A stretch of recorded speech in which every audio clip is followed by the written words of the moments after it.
Това е традиционно коледно тържество, което правиме за детско-юношеската школа на Левски. Това е най-светлият християнски празник. Същевременно изпращаме 2007 година и е съвсем нормално да кажа на младите футболисти, като председател на управителния съвет, изпълни ли Левски своята програма 2007.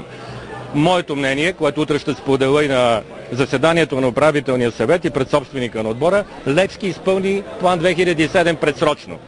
2006 година Левски влезна между 8-те най-добри отбора на УЕФА. Сами разбирате, че това не може да стане случайно. Затова са необходими 14 срещи в УЕФА. В близките 20-30 години това няма да може да бъде постигнато от друг отбор. Влезнахме в Шампионска лига. И нещо, което казах на най-малките футболисти в Левски, да видят своите батковци.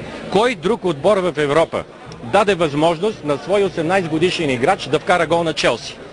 Кой друг отбор в Европа даде възможност на свой 18 годишен играч да направи финт на стадиона на Шалке, след който всички да питат този човек българин ли е или е бял бразилец? Левски даде възможност на 16 годишния Михайлов да пази срещу Оксер. Левски даде възможност на Ники Димитров в Лондон да види наживо Дрогба и Шевченко. Кажете ми, кой друг български футболист, играещ в България от мъжките отбори, е виждал наживо тези хора? Тоест, план 2007 е изпълнен и с това, че дадахме път на младите. Сега може да загубиме мачове. И сигурно на ръководството и на отбора е тежко. Но нима е по-леко на господин Берлускони, който притежава футболист номер 1 в света Кака, а не може да спечели нито един матч в Милано. Всичко това е много хубаво, Сенуарко. Има ли... Как да не е хубаво?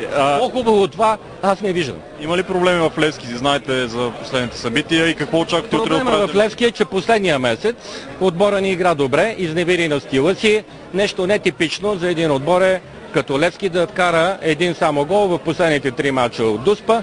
Очевидно има някаква криза. И утре управителният съвет е този, който заедно с спортно-техническото ръководство трябва да набележи мерки как да излезнем от нея. Няма вечни шампиони, няма вечна шампионска лига и вечно в осмицата на УЕФА. Спорт е победи и загуби. Аз съм личен приятел с Стефка Костадинова от преди 10 ноември. Стефка беше най-силна в света, но в Олимпиадата в Сеул, за съжаление, се провали. Тогава и писах прословутото писмо. Моето момиче, ти един ден ще станеш олимпийска шампионка. И тя стана. Левски пак ще го има, пак ще побеждава, но не може да искаме винаги да сме на първо място. Идеята ли си с спортно-техническото ръководство? Казахте се. Разбира се.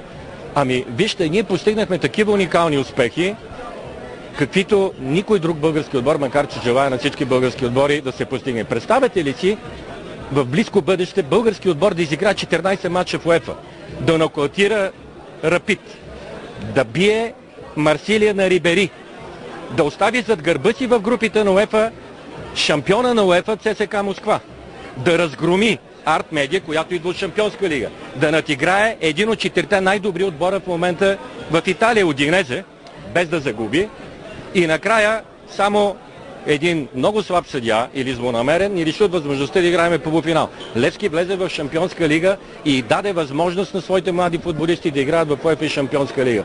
По-голям успех от това не може да има. Разбира се, хората и публиката и милионите левскаи искат игра, добра игра и винаги да има победи, и кризите, които неминуемо съпътстват футболната игра и всеки отбор, трябва да бъдат изживявани по-бързо и със спокойствие. Господин Марко, вие като председател на управителния съвет не може да не знаете, има ли оферти на чужди компании, които искат да купят Левски? Аз с офертите не се занимавам.